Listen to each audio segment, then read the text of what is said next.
Here's a quick rundown of today's top stories. Friday, November 22. Fuel prices are set to increase again next week. After this week's rollback, petroleum product pump prices are expected to rise next week. Based on the first 4 days of the mean of Platt Singapore and the average foreign exchange rate, gasoline is expected to jump by around 85 centavos to 1 peso and 5 centavos, while diesel would go up by around 80 centavos to 1 peso. Jetty Petroleum President Leo Bellas cited tensions looming over Ukraine and Russia as factors in next week's adjustment, while some analysts observed a 2% rise in oil prices. Representative Robert Barbers wary of fake fishing boats manned by Chinese in West Philippine Sea. Surigao del Norte 2nd District Representative Robert Ace Barbers has sounded the alarm on China's alleged deployment of fake fishing boats in the West Philippine Sea. According to the Quad Committee overall chairman, these fake fishing boats carry with them Chinese Coast Guard or Chinese Navy personnel, and not actual fishers. Vice President Duterte visits detained Chief of Staff and sleeps over at the House of Representatives.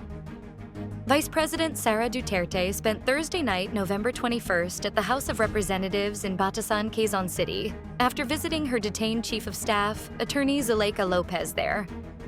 This was confirmed to reporters by House Secretary General Reginald Velasco on Friday morning, November 22nd. After visiting hours were over, Velasco said that the vice president decided to go to the office of her brother, Davao City 1st District Representative Paolo Duterte. Supreme Court issues rules and regulations to implement Judiciary Marshals Act. The Supreme Court has issued the implementing rules and regulations that will implement the Judiciary Marshals Act, which provides security, safety, and protection to members, officials, personnel, and property of all courts in the country. Under Republic Act No. 11691 enacted in 2022, the Office of the Judiciary Marshals will also provide security and protection to the integrity of proceedings in all courts. Romualdez tells senators to touch base with Pinoys to appreciate ACAP. House Speaker Martin Romualdez believes that the Senate lacks appreciation for the Ayuda sa Kapwa Sangkita program because they don't interact much with people on the ground. As such, Romualdez dared the senators to go out from time to time and get the pulse of Filipinos. Romualdez gave these remarks following reports that the Senate defunded ACAP in its version of the 6 trillion peso General Appropriations Bill for 2025.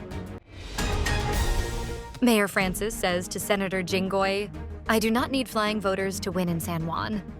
San Juan City Mayor Francis Zamora could not hide his dismay over what he called baseless claims against him and his administration by Senator Jinggoy Estrada, including the alleged existence of 30,000 flying voters in San Juan City on Thursday, November 21.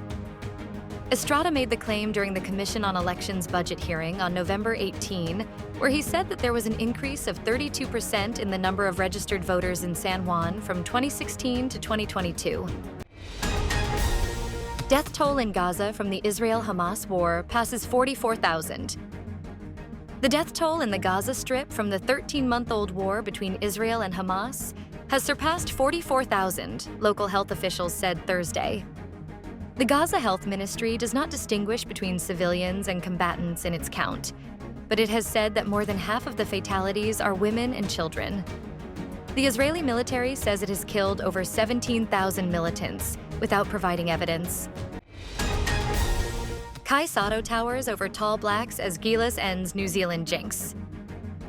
Kai Sotto turned in his best performance in national team uniform, while Justin Brownlee put on the finishing touches as Gilas Pilipinas finally ended the New Zealand jinx, 93-89, in the 2025 FIBA Asia Cup qualifiers at the Mall of Asia Arena on Thursday, November 21.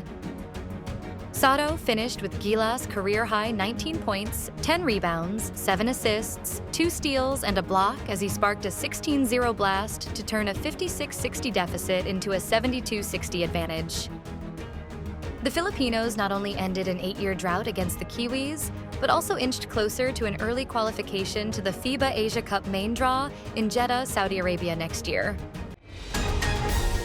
Stay updated with the latest news. Visit our website at www.mb.com.ph or follow us on social media. Thanks for tuning in to the Manila Bulletin Daily Rundown.